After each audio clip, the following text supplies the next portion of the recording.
নমস্কার বন্ধুরা, আমি তনুজা। আপনারা দেখছেন তনুজাস ক্রিয়েটিভ কুকিং। আজকে আপনাদের সঙ্গে খুবই মজাদার বিস্কুট রেসিপি শেয়ার করব।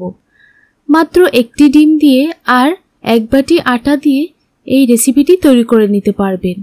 2 থেকে 3 মাস সময় ধরে বিস্কুটগুলি সংরক্ষণ করে রাখতে পারবেন। তাহলে চলুন বন্ধুরা, রেসিপিটি দেখে নেওয়া যাক। একটা বাউলের মধ্যে একটা ডিম দিয়ে দিলাম। ডিমটাকে হ্যান্ডউইচের সাহায্যে ভালো করে ফেটিয়ে নিচ্ছি।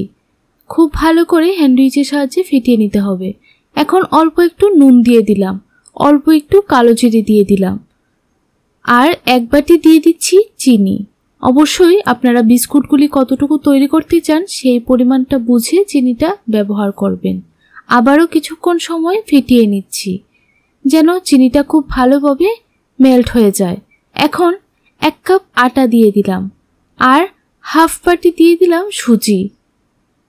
এখানে আমি যতটুকু আটা দিয়েছি তার 4 ভাগের 1 ভাগ সুজি দিয়েছি।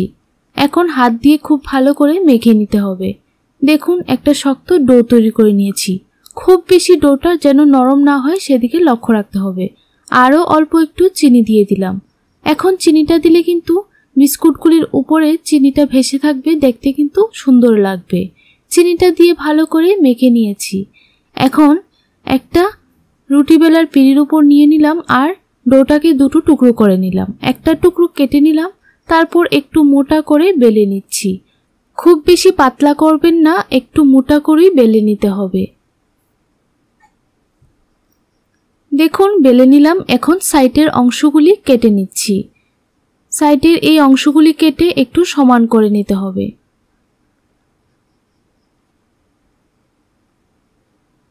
কেটে নিলাম, সাইডের অংশগুলি তুলে নিয়েছি। এখন মাঝখান থেকে এরকম ভাবে কেটে দিতে হবে, তারপর আবারও এরকম ভাবে কেটে দিতে হবে।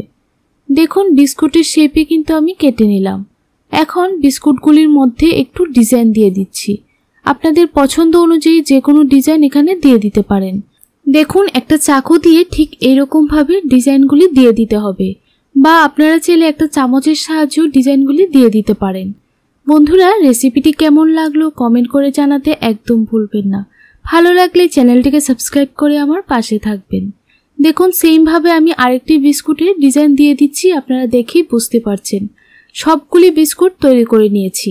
এখন বিস্কুটগুলি ভেজে নেব।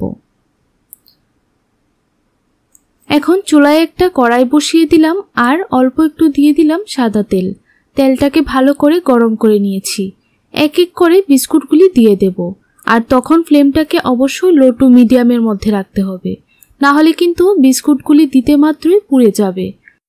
আপনারা যদি গ্যাসের ফ্লেমটাকে লো টু মিডিয়ামের মধ্যে রেখে ভাজেন তাহলে কিন্তু বিস্কুটের ভেতরটাও ভালোভাবে কুক হয়ে যাবে আর উপরের কালারটাও কিন্তু খুব সুন্দর আসবে, আর বিস্কুটগুলিও খুবই ক্রিস্পি হবে।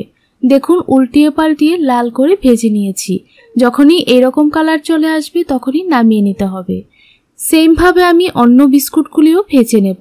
বন্ধুরা, বিস্কুটের রেসিপিটি কিন্তু খুবই সহজ। এভাবে বিস্কুট তৈরি করে 2 থেকে 3 মাস পর্যন্ত সংরক্ষণ করে রাখতে পারবেন। দেখুন, সবগুলি বিস্কুট একটা প্লেটের মধ্যে নামিয়ে নিলাম।